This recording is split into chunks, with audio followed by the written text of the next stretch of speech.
Banking, the greatest scam on earth. Thomas Jefferson said, "I believe that banking institutions are more dangerous to our liberties than standing armies. If the American people ever allow private banks to control the issue of their currency, the banks will deprive the people of all property until their children wake up homeless on the continent their fathers conquered." Jefferson's warning is already here.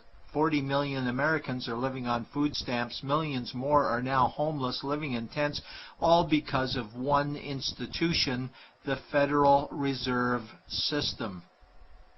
The Federal Reserve is a group of private bankers who have stolen the money creation process from the American people. Most people still believe the Fed is an agency of the government working in our best interests. It is not. There is no greater form of evil in the world today, so let's explore the banking scam. None of us have ever been taught anything about money. The reason is to prevent us from learning the truth that money is a trick and money is a trap. When solving any crime, there's a universal truth: follow the money, but with the banking scam, follow it backwards. Where does money come from? The world's money supply is always growing. Where does all the new money keep coming from? Money comes from privately controlled global banks like the Federal Reserve System.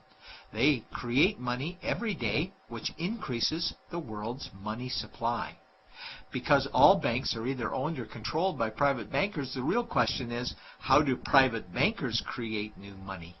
And the answer is they create it out of thin air. Bankers create money out of nothing. They make it up. It is a fiction. Wow. Godlike power to create something of value out of nothing. A stroke of a keyboard and money is created. In fact, only 3% of the world's money is even in the form of bills and coins, which means 97% of all money in the world is just numbers typed on a computer screen. This is part one of the banking scam. Money is created out of nothing. The second part of the scam is this phony money is issued as debt. What is debt exactly? Well, when you consider we work our whole lives to pay it off, you could say debt is slavery. But whose debt is this phony money? It's our debt, all of it. It's our debt when we use credit cards, we get student loans, borrow money for mortgages, all bank borrowing. And it's our debt, again, when the government borrows, which is each and every day. In today's world, money is debt, and debt is money, and don't forget the interest charges. Money equals debt, and debt equals slavery. Therefore, money equals slavery. Our monetary system is a carefully concealed system of slavery.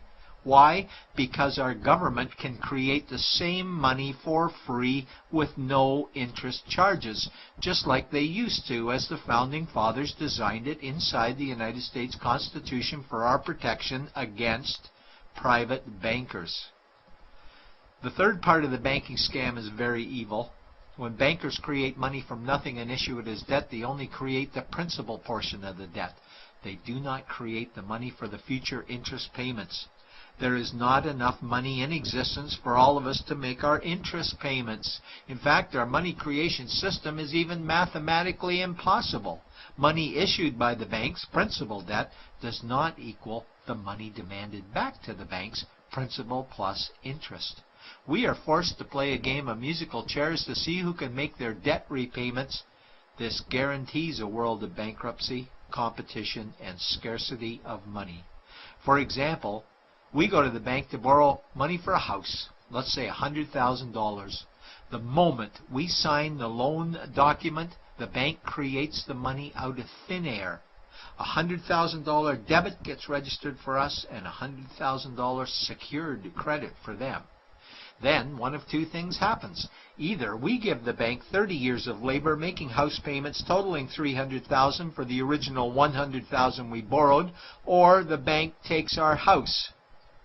The bankers get either our labor for life or our house, and often they get both, all from money created out of thin air and issued as debt, for money made out of nothing.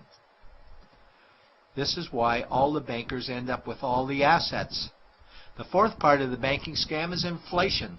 People think inflation is prices and costs increase. A better answer might be the value of our money always goes down.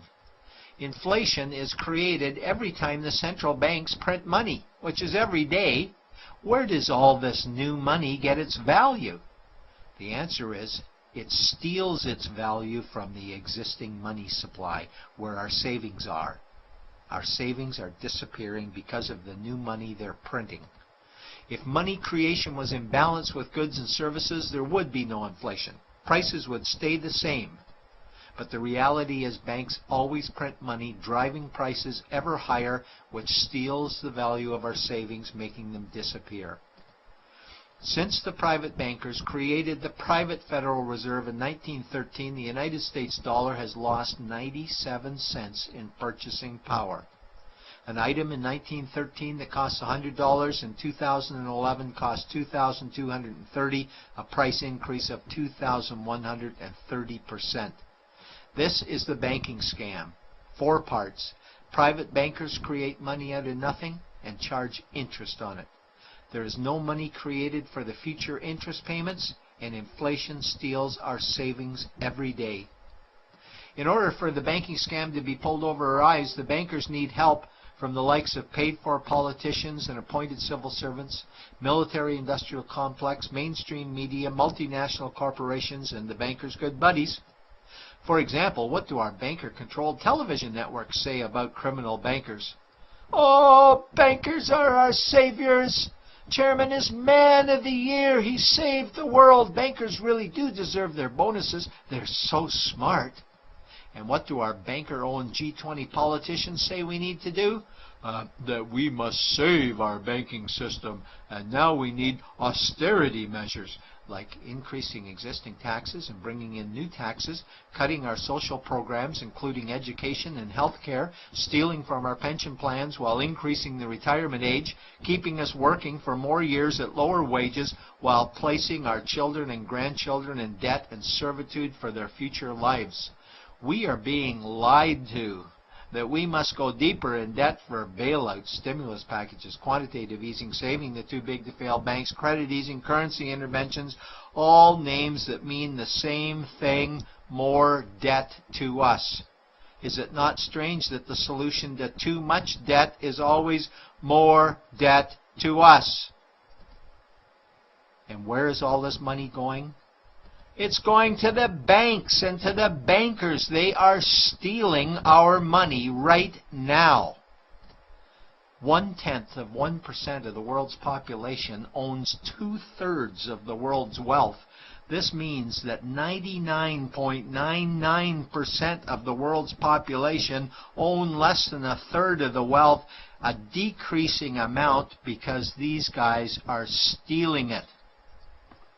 We desperately need to wake up to the banking scam. It is time for change. To retake control of our money system, we must stop supporting the banking scam.